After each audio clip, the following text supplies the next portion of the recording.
IKS ಇನ್ವೆಂಟರಸ್ knowledge solutions ಅನ್ನೋ ಒಂದು company IPOಗೆ ಹೋಗ್ತಾ ಇದೆ. ಈ ಕಂಪನಿಯ ಪೂರ್ತಿ ಹೆಸರು IKS ಹೆಲ್ತ್. ಸೊ ಹೆಲ್ತ್ ಅನ್ನೋದು ಸೇರದೆ ಹೋದ್ರೆ ಇದು ಹೆಲ್ತ್ ಕೇರ್ ಕಂಪನಿನ ಅನ್ನೋ ಪ್ರಶ್ನೆ ನಮಗೆ ಮೂಡ್ಬಿಡುತ್ತೆ. ಈ ಕಂಪನಿ ದೊಡ್ಡ ಮಟ್ಟದಲ್ಲಿ ಹೆಸರು ಮಾಡೋದಕ್ಕೆ ಕಾರಣ ಏನಪ್ಪಾ ಅಂತಂದ್ರೆ ಇದರ ಇನ್ವೆಸ್ಟರ್ ರೇಖಾ ಝುಂಝುನ್ವಾಲಾ ಈ ಕಂಪನಿಯಲ್ಲಿ ಒನ್ ಆಫ್ ದ ಇನ್ವೆಸ್ಟರ್ ಆಗಿರೋ ಕಾರಣಕ್ಕಾಗಿ ದೊಡ್ಡ ಮಟ್ಟದ ಸದ್ದು ಮಾಡಿತ್ತು. ಡಿಸೆಂಬರ್ 12ನೇ ತಾರೀಕು ಈ ಕಂಪನಿ IKS ಹೆಲ್ತ್ ಅನ್ನೋ health care service provider company IPOಗೆ ಹೋಗ್ತಾ ಇದೆ. ಒಟ್ಟು 2497 ಕೋಟಿ ರೂಪಾಯಿಯನ್ನ ಕಲೆಕ್ಟ್ ಮಾಡಬೇಕು ಅನ್ನೋ ಉದ್ದೇಶವನ್ನ ಈ ಕಂಪನಿ ಹೊಂದಿದೆ. ಹಾಗಾದ್ರೆ ಈ ಕಂಪನಿಯ IPOಗೆ ನೀವು ಸಬ್ಸ್ಕ್ರೈಬ್ ಆಗಬೇಕಾ? ಈ ಕಂಪನಿಯ ಬಿಸ್ನೆಸ್ ಮಾಡ್ಯೂಲ್ ಏನು, ಎಲ್ಲಿ ಕೆಲಸ ಮಾಡುತ್ತೆ, ಯಾರು ಈ ಕಂಪನಿಯ ಹೆಚ್ಚಿನ ಕ್ಲೈಂಟ್ಸು, ಫಿನಾನ್ಷಿಯಲ್ಸ್ ಹೇಗಿದೆ, ಲಾಭ ಮಾಡ್ತಿದ್ಯಾ, ರೆವೆನ್ಯೂ ಗ್ರೋತ್ ಚೆನ್ನಾಗಿದೆಯಾ, ಈ ಎಲ್ಲದರ ಬಗ್ಗೆ ಡೀಟೇಲ್ ಆಗಿ ಈ ವಿಡಿಯೋದಲ್ಲಿ ತಿಳ್ಕೊಳ್ಳೋಣ. ಅದೇ ರೀತಿ ಬಹಳ ಮುಖ್ಯ GMP ಎಷ್ಟಿದೆ, ಗ್ರೇ ಮಾರ್ಕೆಟ್ ಪ್ರೀಮಿಯಂ IKS ಹೆಲ್ತ್ಗೆ ಯಾವ ಥರದ ಡಿಮಾಂಡ್ ಅನ್ನ ಸೂಚಿಸ್ತಾ ಇದೆ, ಆ ಬಗ್ಗೆ ಡೀಟೇಲ್ ಆಗಿ ಈ ವಿಡಿಯೋದಲ್ಲಿ ತಿಳ್ಕೊಳ್ಳೋಣ. ನಮಸ್ಕಾರ, ನಾನು ಅಭಿಷೇಕ್ ರಾಮಪ್ಪ. ಈ ಕಂಪನಿ ಆರಂಭ ಆಗಿದ್ದು 2006ರಲ್ಲಿ. ಈ ಕಂಪನಿಯ ಮುಖ್ಯ ಸರ್ವಿಸ್ ಏನಪ್ಪಾ ಅಂತಂದ್ರೆ ಹೆಲ್ತ್ ಕೇರ್ ಟೆಕ್ನಾಲಜಿ ಪ್ರೊವೈಡರ್.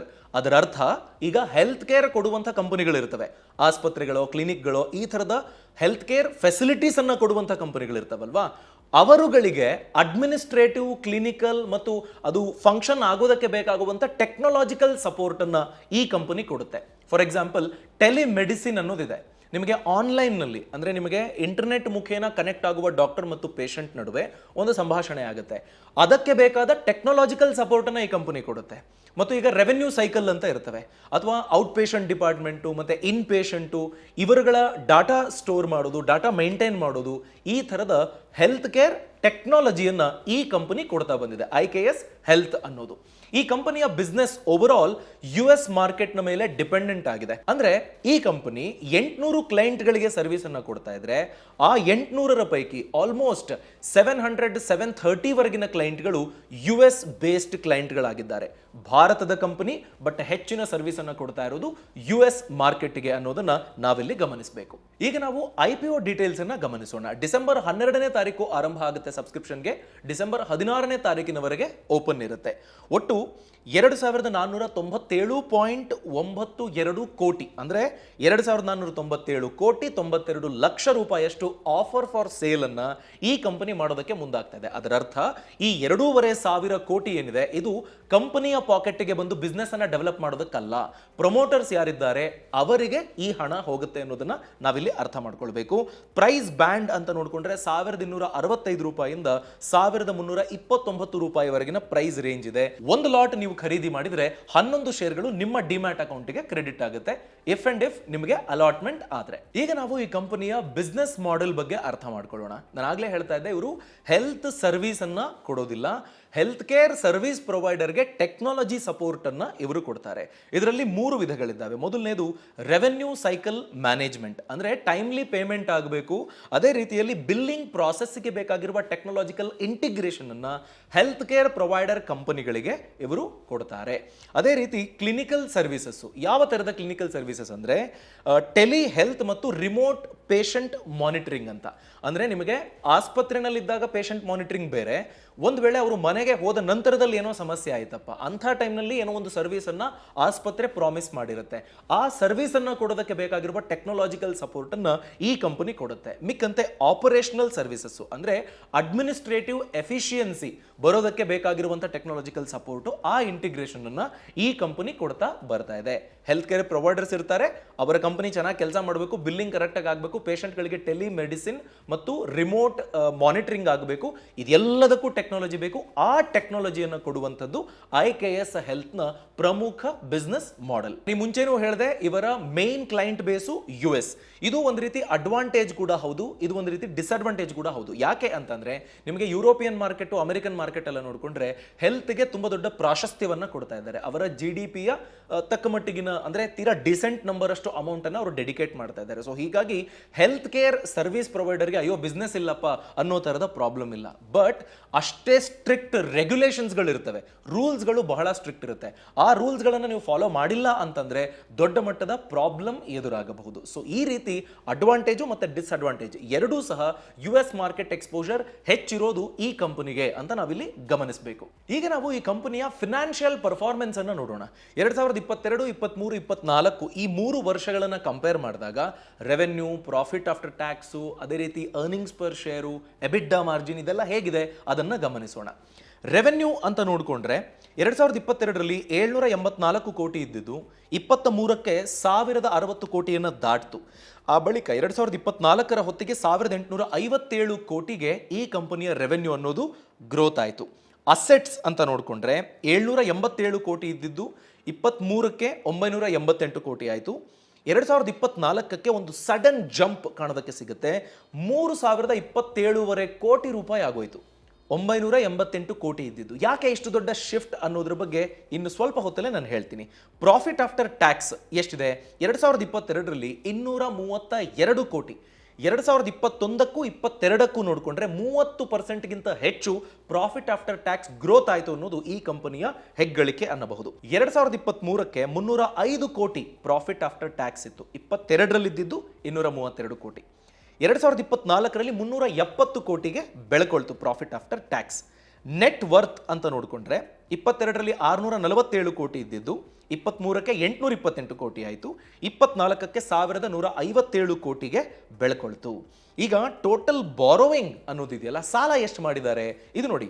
22ರಲ್ಲಿ ಸಾಲನೇ ಇರಲಿಲ್ಲ ಈ ಕಂಪನಿಗೆ, 23ರಲ್ಲೂ ಸಾಲ ಇರಲಿಲ್ಲ, 24ರಲ್ಲಿ ಏಕಾಏಕಿ 1193 ಕೋಟಿ ರೂಪಾಯಿ ಸಾಲ ಮಾಡಿಕೊಂಡ್ರು. ಅದರ ಅರ್ಥ ಈ ಸಡನ್ ರೈಸ್ ಇನ್ ಅಸೆಟ್ ಇದೆಯಲ್ಲ, 988 ಕೋಟಿಯಿಂದ 3000 ಕೋಟಿಗೆ ಬಂದಿದ್ದು ಅದು ಈ ಕಾರಣಕ್ಕಾಗಿ ಅಂತ ಹೇಳಬಹುದು. ಈಗ ನಾವು ಪರ್ಸೆಂಟೇಜ್ ಲೆಕ್ಕದಲ್ಲಿ ಈ ರೆವೆನ್ಯೂ, ಪ್ರಾಫಿಟ್ ಇದೆಲ್ಲ ಹೇಗಾಗಿದೆ ಅನ್ನೋದರ ಮಾಹಿತಿಯನ್ನು ತಿಳ್ಕೊಳ್ಳೋಣ. ಈಗ ನಾವು ಪ್ರಾಫಿಟ್ ಬಿಫೋರ್ ಟ್ಯಾಕ್ಸ್ ಅವರು RHP ನಲ್ಲಿ ಡಿಕ್ಲೇರ್ ಮಾಡಿರುವಂತಹ ಮಾಹಿತಿಯನ್ನು ಗಮನಿಸ್ತಿದ್ದೀವಿ. ಸ್ಕ್ರೀನ್ ಮೇಲೆ ನೋಡ್ತಿದ್ದೀರಿ ನೋಡಿ. Restated profit before exceptional items and tax margin in percentages ಅಂತಿದೆ ನೋಡಿ. 2022ರಲ್ಲಿ 37.75% ಇತ್ತು. ಒಂದು ವರ್ಷದಲ್ಲಿ 23ರಲ್ಲಿ 37.84 ಆಯಿತು. ಮಾರ್ಜಿನಲ್, ತುಂಬಾ ಬಹಳ ಚಿಕ್ಕದೊಂದು ಇಂಪ್ರೂವ್ಮೆಂಟ್ ಅಷ್ಟೇ. 2024ರ ಹೊತ್ತಿಗೆ 24.3% ಆಯ್ತಾಯಿತು. ಅಂದ್ರೆ 37.8 ಇದ್ದಿದ್ದು 24.3%ಗೆ ಕುಸಿದಿದೆ. ಯಾಕೆ ಕುಸಿತು ಅನ್ನೋದ್ರ ಬಗ್ಗೆ ನಾವೆಲ್ಲ ಆಲೋಚನೆ ಮಾಡಬೇಕು. ಮತ್ತೆ ಸಾಲ ಕೂಡ ಜಾಸ್ತಿ ಆಗಿದೆ ಅನ್ನೋದನ್ನ ನಾವು ನೋಡಬೇಕು. ರಿಟರ್ನ್ ಆನ್ ಈಕ್ವಿಟಿ ಅಂತ ನೋಡಿಕೊಂಡ್ರೆ 36% ಇದ್ದಿದ್ದು 2 ವರ್ಷದಲ್ಲಿ 32%ನವರೆಗೆ ಕುಸಿದಿದೆ. ಇದನ್ನ ನಾವು ಗಮನಿಸಬೇಕಾಗುತ್ತೆ, ಬಹಳ ಇಂಪಾರ್ಟೆಂಟ್. ಬಟ್ ರೆವೆನ್ಯೂ 21ಕ್ಕೂ 22ಕ್ಕೂ ಯೋಚನೆ ಮಾಡಿದಾಗ 30%, ಪ್ರಾಫಿಟ್ ಕೂಡ ತುಂಬಾ ಒಳ್ಳೆ ಗ್ರೋತ್ ಆಗಿತ್ತು. ಬಟ್ ಅದಾದ 2 ವರ್ಷದಲ್ಲಿ ಕನ್ಸಿಡರಬಲ್ ಡಿಕ್ರೀಸ್ ಆಗಿರೋದನ್ನ ನಾವು ಗಮನಿಸಬೇಕು. ಮತ್ತೆ ಈ ಸಾಲ ಮಾಡ್ಕೊಂಡ್ರಲ್ವಾ, ಈ ಸಾಲಕ್ಕೆ ಅನುಗುಣವಾಗಿ ಒಂದು ಎಕ್ಸ್ಪ್ಲನೇಷನ್ ಅಂತ ನಾವು RHP ನಲ್ಲಿ ನೋಡಿಕೊಂಡ್ರೆ ನಂಬರ್ ಆಫ್ ಎಂಪ್ಲಾಯೀಸ್ಗಳ ಸಂಖ್ಯೆ ದೊಡ್ಡ ಮಟ್ಟದಲ್ಲಿ ಇನ್ಕ್ರೀಸ್ ಆಗಿದೆ. ಅದನ್ನು ನೋಡೋಣ. ಬಿಕಾಸ್ ಅವರು ಸರ್ವಿಸ್ ಪ್ರೊವೈಡ್ ಮಾಡೋದಕ್ಕೆ ಬೇಕಾಗಿರುವಂಥ ನೆಟ್ವರ್ಕ್ ಅನ್ನು ಬಿಲ್ಡ್ ಮಾಡ್ಕೊಳ್ತಾ ಇದ್ದಾರೆ. ಅದಕ್ಕೆ ಟ್ರೈನಿಂಗ್ ಕಾಸ್ಟ್ಗಳು, ಅವರ ಹೈರಿಂಗ್ ಕಾಸ್ಟ್ಗಳು ಇದೆಲ್ಲವೂ ಸಹ ಇನ್ಕ್ಲೂಡೆಡ್ ಅಂತ ಭಾವಿಸ್ತಿದ್ದೀವಿ. ನೋಡಿ, 2022ರಲ್ಲಿ 5400 ಇದ್ದ ಎಂಪ್ಲಾಯೀಸ್ ಸ್ಟ್ರೆಂತು 23ರಲ್ಲಿ 6800 ಆಯಿತು. 24ಕ್ಕೆ 6800 ಇದ್ದಿದ್ದು 23ರಲ್ಲಿ 13241 ಜನ ಎಂಪ್ಲಾಯೀಸ್ಗಳು ಹೆಚ್ಚಾಗಿದ್ದಾರೆ. ಇದನ್ನು ನಾವಿಲ್ಲಿ ಗಮನಿಸಬೇಕು. ಒಂದು ಹಂತದ ಇನ್ವೆಸ್ಟ್ಮೆಂಟ್ ಮಾಡಿದ್ದಾರೆ ಅಂತಲೂ ನಾವಿಲ್ಲಿ ಪರಿಗಣಿಸಬಹುದು. ಈಗ ಈ ಕಂಪನಿಯ ಸ್ವಾಟ್ ಅನಾಲಿಸಿಸ್ ಮಾಡೋಣ. ಸ್ಟ್ರೆಂತ್, ವೀಕ್ನೆಸ್, ಆಪರ್ಚುನಿಟಿ ಮತ್ತು ಥ್ರೆಟ್. ದೊಡ್ಡ ಮಟ್ಟದ ಕ್ಲೈಂಟ್ ಬೇಸ್ ಇವರ ಸ್ಟ್ರೆಂತ್. ಯಾಕೆಂದ್ರೆ ಅಮೆರಿಕದಲ್ಲಿ ಹೆಚ್ಚು ಕ್ಲೈಂಟ್ಗಳನ್ನು ಹೊಂದಿರುವಂತಹ ಈ ಕಂಪನಿಗೆ ರಿಪೀಟೆಡ್ ಕಸ್ಟಮರ್ಗಳ ಸಂಖ್ಯೆನೂ ಹೆಚ್ಚಿದೆ ಅನ್ನೋದು ಗೊತ್ತಾಗ್ತದೆ. ಕ್ಲೈಂಟ್ ಬೇಸ್ ನಲ್ಲಿ ರಿಪೀಟೆಡ್ ಕಸ್ಟಮರ್ ಅಂತ ನೋಡಿಕೊಂಡಾಗ. ಮತ್ತು ಸರ್ವಿಸ್ ಪೋರ್ಟ್ಫೋಲಿಯೋ, ಇವರು ಎಂಡ್ ಟು ಎಂಡ್ ಸರ್ವಿಸ್ ಅನ್ನ ಕೊಡ್ತಾ ಇರೋ ಕಾರಣಕ್ಕಾಗಿ ಒನ್ ಸ್ಟಾಪ್ ಸೊಲ್ಯೂಷನ್ ಹಾಗೆ ಒನ್ಸ್ ಇವರಿಗೊಂದು ಆರ್ಡರ್ ಅಂತ ಕೊಟ್ಬಿಟ್ರೆ ಇನ್ನೇನಕ್ಕೋ ಬೇರೆ ಕಡೆ ಹುಡುಕ್ಬೇಕಪ್ಪ ಅನ್ನೋ ಥರದ್ದಿಲ್ಲ. ಸೊ ಎಲ್ಲವನ್ನು ಫುಲ್ಫಿಲ್ ಮಾಡುವಂತ ಸರ್ವಿಸಸ್ ಇವರ ಬಳಿ ಇರೋದ್ರಿಂದ ಈ ಥರದ ಸರ್ವಿಸ್ ಕೊಡ್ತಿರುವ ಕಂಪನಿಗೆ ಒಳ್ಳೆಯ ಭವಿಷ್ಯ ಇದೆ ಅಂತ ಭಾವಿಸಬಹುದು. Technological expertise. ಈಗ ನಿಮಗೆ ಆರ್ಟಿಫಿಷಿಯಲ್ ಇಂಟೆಲಿಜೆನ್ಸ್ ಮತ್ತು ಮಷಿನ್ ಲರ್ನಿಂಗ್ ಈ ತರದ ಟೆಕ್ನಾಲಜಿಯನ್ನ ಇನ್ಕಾರ್ಪೊರೇಟ್ ಮಾಡ್ಕೊಳ್ತಿರುವಂತಹ ಕಂಪನಿಗಳು ಇದಾಗಿರೋದ್ರಿಂದ, ಆ ಪಟ್ಟಿಗೆ ಸೇರ್ಕೊಳ್ಳುವ ಕಂಪನಿ ಇದಾಗಿರೋದ್ರಿಂದ ಡೆಫಿನೆಟ್ಲಿ ಈ ಕಂಪನಿಗೆ ಭವಿಷ್ಯ ಈ ಕಾರಣಕ್ಕಾಗಿ ಅಂದ್ರೆ ಟೆಕ್ನಾಲಜಿಕಲ್ ಇಂಟಿಗ್ರೇಷನ್ ಕೊಡೋದ್ರ ಜೊತೆಗೆ ಆ ಕಂಪನಿ ಸಹ ಅಪ್ಗ್ರೇಡ್ ಆಗ್ತಾ ಇದೆ, ಅದರ ಮೇಲೂ ಇನ್ವೆಸ್ಟ್ಮೆಂಟ್ ಮಾಡ್ತಿದೆ ಅನ್ನೋದು ಪಾಸಿಟಿವ್ ಫ್ಯಾಕ್ಟರ್. ವೀಕ್ನೆಸ್ ಏನು? ಅಮೆರಿಕ ಮಾರ್ಕೆಟ್ ಮೇಲೇನೆ ಹೆಚ್ಚು ಕಾನ್ಸಂಟ್ರೇಷನ್ ಇರೋದು. 92%ಗಿಂತ ಹೆಚ್ಚು ಕ್ಲೈಂಟ್ ಬೇಸ್ ಅಂತ ಇರೋದು ಅಮೆರಿಕದಲ್ಲಿ. ಒಂದು ವೇಳೆ ಅಮೆರಿಕದಲ್ಲಿ ಏನಾದರೂ ರೆಗ್ಯುಲೇಟರಿ ಚೇಂಜಸ್ ಆಗಿಬಿಟ್ರೆ, ಸ್ಟ್ರಿಕ್ಟ್ ನಿಯಮಗಳು ಜಾರಿಗೆ ತಂದುಬಿಟ್ರೆ, ಇವರ ಬಿಸ್ನೆಸ್ಗೆ ಚಾಲೆಂಜ್ ಆಗುವಂಥ ಒಂದು ನಿಯಮ ಜಾರಿಗೆ ಬಂದಿದ್ದೇ ಆದರೆ ಇವರ ಬಿಸ್ನೆಸ್ಸು ಬಹುದೊಡ್ಡ ಪೆಟ್ಟನ್ನು ತಿನ್ನುವ ಸಾಧ್ಯತೆ ಇರುತ್ತೆ. ಓವರಾಲ್ ಅಲ್ಲಿನ ಫಂಕ್ಷನಿಂಗ್ ಪರಿಸ್ಥಿತಿ ಅಂತ ನೋಡಿಕೊಂಡಾಗ, ಅಲ್ಲಿನ ಕಾರ್ಯಚಟುವಟಿಕೆಗಳಿಗೆ ಬೇಕಾದ ಪೂರಕ ಪರಿಸ್ಥಿತಿ ಈಗಿದೆ. ಒಂದು ವೇಳೆ ನಿಯಮಗಳಲ್ಲಿ ಬದಲಾವಣೆ ಆದರೆ ದೊಡ್ಡದೊಂದು ಪೆಟ್ಟು ಬೀಳುತ್ತೆ because of US market concentration ಅಂತ ನೋಡಿಕೊಂಡಾಗ ಮತ್ತು ರೆಗ್ಯುಲೇಟರಿ ಫ್ರೇಮ್ವರ್ಕ್ ಅಂತ ಗಮನಿಸಿದಾಗ್ಲೂ. ಯಾಕೆಂದ್ರೆ health care related rules and regulations ಜಾಸ್ತಿ ಸ್ಟ್ರಿಕ್ಟ್ ಇರ್ತವೆ. ಸೊ ಅದನ್ನು ಪಾಲಿಸುವ ವಿಷಯದಲ್ಲಿ ಸ್ವಲ್ಪ ಆಚೆ ಈಚೆ ಆದ್ರೂ ಪ್ರಾಬ್ಲಮ್ಗೆ ಈ ಕಂಪನಿ ಸಿಕ್ಕಾಕೊಳ್ಳುವ ಸಾಧ್ಯತೆ ಇರುತ್ತೆ. ಆಪರ್ಚುನಿಟೀಸ್ ಏನು? ಅಮೆರಿಕನ್ ಮಾರ್ಕೆಟ್ನಲ್ಲಿ ಹೆಚ್ಚಿಗೆ ಇದೆ. ಯುರೋಪಿಯನ್ ಮಾರ್ಕೆಟು ಅಥವಾ ಇಂಡಿಯನ್ ಮಾರ್ಕೆಟು ಫಾರ್ ಎಕ್ಸಾಂಪಲ್ ಅಥವಾ ಎಮರ್ಜಿಂಗ್ ಮಾರ್ಕೆಟ್ಗಳಲ್ಲಿ ಇದೇ ಸರ್ವಿಸ್ ಅನ್ನ ಕಾಂಪಿಟೇಟಿವ್ ಪ್ರೈಸ್ಗೆ ಕೊಡೋದಕ್ಕೆ ಈ ಕಂಪನಿ ಆಲೋಚನೆ ಮಾಡಿದ್ದೆ ಆದರೆ IPOದಿಂದ ಒಳ್ಳೆಯ ಫಂಡ್ ಅವರಿಗೆ ಕಲೆಕ್ಟ್ ಆಗಿ ಆ ಥರದ ಹೆಜ್ಜೆಗಳನ್ನು ತೆಗೆದುಕೊಂಡ್ರೆ, ಜಿಯೋಗ್ರಾಫಿಕಲಿ ಡೈವರ್ಸಿಫಿಕೇಶನ್ ಅಮೆರಿಕ ಮಾತ್ರ ಅಲ್ಲ ಬೇರೆ ಬೇರೆ ಕಡೆಗಳಲ್ಲೂ ನಾವು ಬಿಸ್ನೆಸ್ ಅನ್ನ ವಿಸ್ತರಿಸ್ತೀವಿ ಅಂತ ಆಲೋಚನೆ ಮಾಡಿದ್ರೆ ಡೆಫಿನೆಟ್ಲಿ ಇವರಿಗೆ ಬೆಳೆಯೋದಕ್ಕೆ ಅವಕಾಶ ಇದೆ. ಥ್ರೆಟ್ ಏನು ಈ ಕಂಪನಿಗೆ ಅಂತ ನೋಡಿಕೊಂಡ್ರೆ, ಈ ಥರದ ಸರ್ವಿಸ್ ಅನ್ನ ಕೊಡ್ತಿರುವಂತಹ ಮೊದಲ ಕಂಪನಿ ಇದಲ್ಲ. ಈ ಥರದ ಕಂಪನಿಗಳು ಲೋಕಲ್ ಮಾರ್ಕೆಟ್ನಲ್ಲೂ ಇದೆ, ಇಂಟರ್ನ್ಯಾಷನಲ್ ಮಾರ್ಕೆಟ್ನಲ್ಲೂ ಇದೆ. ಸೊ ಲೋಕಲ್ ಮತ್ತು ಗ್ಲೋಬಲ್ ಎರಡೂ ಥರದ ಕಾಂಪಿಟೇಷನ್ಗೆ ಈ ಕಂಪನಿ ಒಗ್ಗಿಕೊಳ್ಳಬೇಕು ಅನ್ನೋದು ಬಹುದೊಡ್ಡ ಚಾಲೆಂಜು ಈ ಕಂಪನಿ ಫೇಸ್ ಮಾಡ್ತಾ ಇರೋದು. ಮುಂದಿನ ಥ್ರೆಟ್ ಅಂತ ನೋಡಿಕೊಂಡ್ರೆ ರೆಗ್ಯುಲೇಟರಿ ಚೇಂಜಸ್, ಅಂದ್ರೆ ಹೆಲ್ತ್ ಕೇರ್ ಪಾಲಿಸಿ ರಿಲೇಟೆಡ್ ಸರ್ಕಾರ ಏನಾದರೂ ಬದಲಾವಣೆಗಳನ್ನು ಮಾಡಿದ್ದೇ ಆದಾಗ ಅಂಥದ್ದು ಬಹುದೊಡ್ಡ ಸವಾಲು ಮತ್ತೆ ಇಂಪ್ಯಾಕ್ಟ್ ಅನ್ನ ಈ ಕಂಪನಿ ಮೇಲೆ, ಈ ಕಂಪನಿಯ ವ್ಯವಹಾರದ ಮೇಲೆ ಮಾಡುತ್ತೆ. ಈ ಕಂಪನಿಗೆ ಕಾಂಪಿಟೇಷನ್ ಹೇಗಿದೆ ಅನ್ನೋದನ್ನ ಗಮನಿಸಿದ್ರೆ, ನಮ್ಮ ದೇಶದ NSE ಮತ್ತು BSE ಅಂತ ನಾವು ಗಮನಿಸಿದಾಗ WNS ಗ್ಲೋಬಲ್ ಸರ್ವಿಸಸ್ ಮತ್ತು ಕಾಗ್ನಿಸೆಂಟ್ ಟೆಕ್ನಾಲಜಿ ಸರ್ವಿಸಸ್ ಈ ಕಂಪನಿಗಳು ಇದೇ ಸ್ಪೇಸ್ನಲ್ಲಿ ಟೆಕ್ನಾಲಜಿ ಪ್ರೊವೈಡರ್ ಆಗಿ ಸೇವೆಯನ್ನು ಸಲ್ಲಿಸ್ತಾ ಇದ್ದಾವೆ. ಸೊ ದೊಡ್ಡ ಮಟ್ಟದ ಲಿಸ್ಟೆಡ್ ಪಿಯರ್ಸು ಅಯ್ಯೋ ಇಂಡಿಯನ್ ಮಾರ್ಕೆಟ್ನಲ್ಲಿ ಇವರೇ ನಂಬರ್ 1 ಅಂತ ಇದ್ದಾರಪ್ಪ, ಇವರುಗಳಿಗೆ ಹೇಗೆ ಕಾಂಪಿಟೇಷನ್ ಕೊಡೋದು ಆ ಭಯ ಬೇಕಿಲ್ಲ.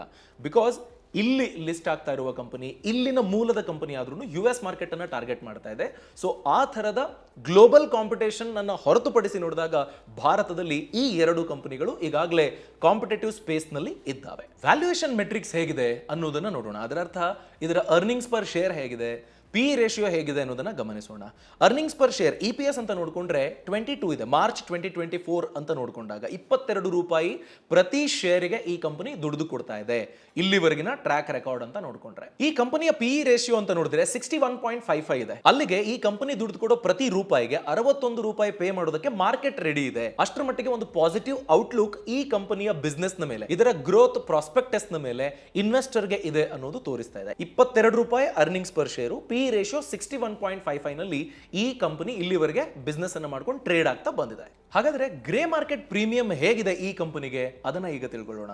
ಆಸ್ ಆಫ್ ಡಿಸೆಂಬರ್ 11th ಅಂತ ನಾವು ನೋಡಿಕೊಂಡ್ರೆ 28% ಗ್ರೇ ಮಾರ್ಕೆಟ್ ಪ್ರೀಮಿಯಂ ಇದೆ. ಅದರ ಅರ್ಥ ಪ್ರತಿ ಶೇರಿಗೆ ಹತ್ತತ್ರ 350 ರಿಂದ 360 ರೂಪಾಯಿವರೆಗೆ ಲಿಸ್ಟಿಂಗ್ ಗೇನ್ಸ್ ಬರಬಹುದು ಅನ್ನೋದ್ರ ಬಗ್ಗೆ ಒಂದು ಮಾರ್ಕೆಟ್ ಡಿಮಾಂಡ್ ಅನ್ನ ಅಳದಿರುವಂತಹ GMP ಲೈವ್ ಅನ್ನೋ ವೆಬ್ಸೈಟ್ ಅನ್ನ ಆಕ್ಸೆಸ್ ಮಾಡಿದಾಗ ನಮಗೆ ಗೊತ್ತಾಗಿದೆ 28% ಲಿಸ್ಟಿಂಗ್ ಗೇನ್ಸ್ ಅಂತ. ಹಾಗಾದ್ರೆ ಇನ್ವೆಸ್ಟ್ಮೆಂಟ್ ಮಾಡಬೇಕಾ ಬೇಡವಾ ಅನ್ನೋ ಪ್ರಶ್ನೆಗೆ ಬಂದಾಗ ನೋಡಿ, ರೆವೆನ್ಯೂ ಅನ್ನೋದನ್ನ ನೀವು ಗಮನಿಸಿದ್ರೆ 2022ರಲ್ಲಿ ಒಳ್ಳೆಯ ರೆವೆನ್ಯೂ ಗ್ರೋತ್ ಇದೆ. ಅದಾದ ನಂತರದಲ್ಲೂ ರೆವೆನ್ಯೂ ಗ್ರೋತ್ ತಕ್ಕ ಮಟ್ಟಿಗೆ ಚೆನ್ನಾಗಾಗ್ತಿದೆ. ಬಟ್ ಪ್ರಾಫಿಟ್ ಆಫ್ಟರ್ ಟ್ಯಾಕ್ಸ್ ಅಂತ ನೋಡ್ಕೊಂಡಾಗ ಸ್ವಲ್ಪ ಮಟ್ಟಿಗೆ ಕಡಿಮೆ ಆಗಿರೋದನ್ನ ನಾವು ನೋಡ್ತಾ ಇದ್ದೀವಿ. ತುಂಬಾ ದೊಡ್ಡ ಮಟ್ಟದ ಡಿಕ್ರೀಸ್ ಏನಲ್ಲ, ಬಟ್ ಡಿಕ್ರೀಸ್ ಆಗಿರೋದನ್ನ ನಾವು ಗಮನಿಸ್ತಾ ಇದ್ದೀವಿ. ಇನ್ನು ಮಿಕ್ಕಂತೆ earnings per share, return on equity ಇದರಲ್ಲೂ ತಕ್ಕ ಮಟ್ಟಿಗೆ ಇಳಿತ ಆಗಿರೋದನ್ನ, ಸ್ವಲ್ಪ ಮಟ್ಟಿಗೆ ಇಳಿಕೆ ಆಗಿರೋದನ್ನ ರೆಡ್ ಹರ್ರಿಂಗ್ ಪ್ರಾಸ್ಪೆಕ್ಟಸ್ ಡಾಕ್ಯುಮೆಂಟ್ ಅನ್ನ ಆಕ್ಸೆಸ್ ಮಾಡಿದಾಗ ನಮಗೆ ಕಾಣೋದಕ್ಕೆ ಸಿಕ್ಕಿದೆ. ಬಟ್ US ಮಾರ್ಕೆಟ್ ಎಕ್ಸ್ಪೋಜರು, ಅಲ್ಲಿನ ಹೆಲ್ತ್ ಸೆಕ್ಟರ್ ಮೇಲಿನ ಇನ್ವೆಸ್ಟ್ಮೆಂಟು, ಅವರ ಬದ್ಧತೆ ಅಂತ ನೀವು ನೋಡ್ಕೊಂಡಾಗ, ಹೆಲ್ತ್ ಸೆಕ್ಟರ್ ಮೇಲಿನ ಖರ್ಚಿಗೆ ಅಂತ ನೋಡ್ಕೊಂಡಾಗ ಡೆಫಿನೆಟ್ಲಿ ಗ್ರೋತ್ ಆಗೋದಕ್ಕೆ ಒಳ್ಳೆ ಅವಕಾಶ ಇರುವಂತಹ ಸ್ಥಿತಿಯಲ್ಲಿ ಈ ಕಂಪನಿ ಇದೆ. ರೀಸೆಂಟ್ಲಿ 6,500 ಇದ್ದ ಎಂಪ್ಲಾಯೀಸ್ ಸಂಖ್ಯೆಯನ್ನ 13,000ಕ್ಕೆ ಅವರು ರೇಸ್ ಮಾಡಿರೋದು, 1,900 ಕೋಟಿ ಸಾಲವನ್ನ ತಗೊಂಡು ಈ ಕಂಪನಿಗೆ ಅವರು ಹೂಡಿಕೆ ಮಾಡಿರೋದನ್ನ ನೋಡುವಾಗ ಡೆಫಿನೆಟ್ಲಿ ನೆಕ್ಸ್ಟ್ ಗ್ರೋತ್ಗೆ ಅಂತಲೇ ಪ್ಲಾನ್ ಮಾಡ್ಕೊಂಡಿದ್ದಾರೆ ಅಂತ ಅನಿಸುತ್ತೆ. But offer for sale completely ಈ IPOದಲ್ಲಿ ಬರುವ ದುಡ್ಡನ್ನ ಆಫರ್ ಫಾರ್ ಸೇಲಿಗೆ ಬಳಸ್ಕೊಳ್ತಿದ್ದಾರೆ ಅನ್ನೋ ಒಂದು ಪಾಯಿಂಟ್ ಇದೆ ಅಲ್ವಾ, ಅದನ್ನ ನೋಡಿದಾಗ ಸ್ವಲ್ಪ ಹುಷಾರಾಗಿರಬೇಕು, ಒಂದು ಫಿನಾನ್ಷಿಯಲ್ ಅಡ್ವೈಸ್ ಅನ್ನು ತಗೊಂಡು ಮುಂದುವರಿಬೇಕು ಅಂತ ಅನ್ಸುತ್ತೆ. ಆಸ್ ಆಫ್ ನೌ ಈ ಕಂಪನಿಯ ಈಗಿನ ಸಿಚುವೇಶನ್ ಅನ್ನು ನೋಡಿದ್ರೆ ಶಾರ್ಟ್ ಟರ್ಮ್ ಪ್ರಾಫಿಟ್ ಗೈನ್ಗೆ ಆಲೋಚನೆ ಮಾಡಬಹುದು. ಇನ್ನು ಮಿಕ್ಕಂತೆ ಸಾಲ ಡಿಕ್ರೀಸ್ ಆಗಿದ್ದೇ ಆದರೆ, ಹೊಸ ಪ್ರಾಡಕ್ಟ್ಗಳನ್ನು ಕೊಟ್ಟಿದ್ದೇ ಆದರೆ, ಪ್ರೊಮೋಟರ್ ಹೋಲ್ಡಿಂಗ್ಸ್ ಅನ್ನೋದು ದೊಡ್ಡ ಮಟ್ಟದಲ್ಲಿ ಏನೋ ವ್ಯತ್ಯಾಸ ಆಗಲಿಲ್ಲ ಅನ್ನೋದಾದ್ರೆ ಲಾಂಗ್ ಟರ್ಮಿಗೂ ಮುಂದುವರಿಬಹುದು. ಇಲ್ಲದೆ ಹೋದ್ರೆ ಜಾಗೃತ ನಡೆಯನ್ನ ಭವಿಷ್ಯದ ದೃಷ್ಟಿಕೋನದಿಂದ ನಾವು ತೆಗೆದುಕೊಳ್ಳಬೇಕಾಗುತ್ತೆ. ಈ ಮಾಹಿತಿ ನಿಮ್ಗೆ ಇಷ್ಟ ಆಗಿದ್ರೆ ಲೈಕ್ ಮಾಡಿ, ನಿಮ್ಮ ಅಭಿಪ್ರಾಯ ಕಮೆಂಟ್ ಸೆಕ್ಷನ್ ನಲ್ಲಿ ತಿಳಿಸಿ. ಇಂಥ ಮಾಹಿತಿ ಯಾರಿಗೆ ಅವಶ್ಯಕತೆ ಇದೆ ಅಂಥವರಿಗೆ ಈ ವಿಡಿಯೋದ ಲಿಂಕ್ ಅನ್ನ ತಪ್ಪದೆ ಫಾರ್ವರ್ಡ್ ಮಾಡಿ. All the very best.